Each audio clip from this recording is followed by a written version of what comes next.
What are the symptoms of prostate cancer? How do I know if I have prostate cancer? Well, it's a good question because a lot of times there are absolutely no symptoms whatsoever. The prostate gland is a part of the anatomy after urine is formed in the kidneys, it goes to the ureter, to the bladder, then it comes through the prostate gland.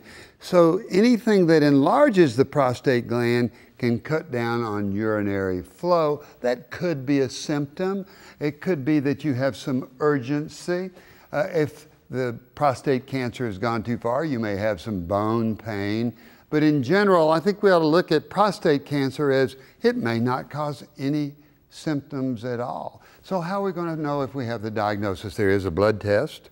It's called a PSA, prostate specific antigen. And there are certain levels. If it goes above those levels, we're suspicious. If we recheck 6 months later and that PSA is going upwards, then we're pretty suspicious and you have to carry on further for the diagnosis. The diagnosis usually involves getting a biopsy, and the biopsy then is looked under the microscope. If there's prostate cancer, we can grade that. There are tests we can do to find out if that prostate cancer has spread into the bones.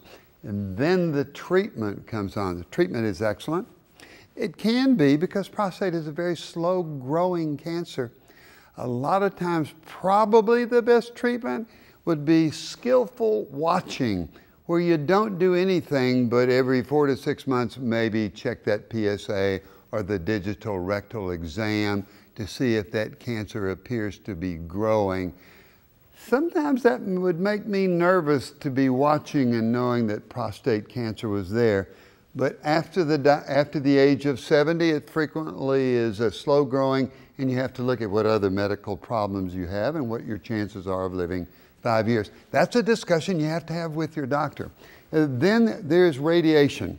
Radiation can be an external beam where you have the radiation that comes and is concentrated on the prostate gland, or you can actually insert seeds of radiation into the prostate gland itself.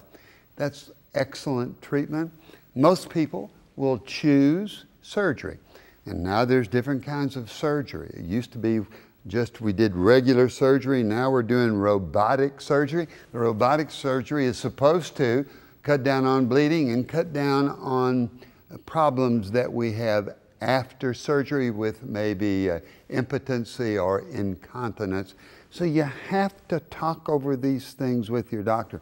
They're now doing through a laparoscopic type approach. They can take out the prostate gland that way. Lots of new advances in surgery. So maybe no symptoms, get your PSA, make a good discussion with your doctor and make a decision for the best form of treatment for you. It could be just hormone treatment to suppress the growth of this prostate cancer.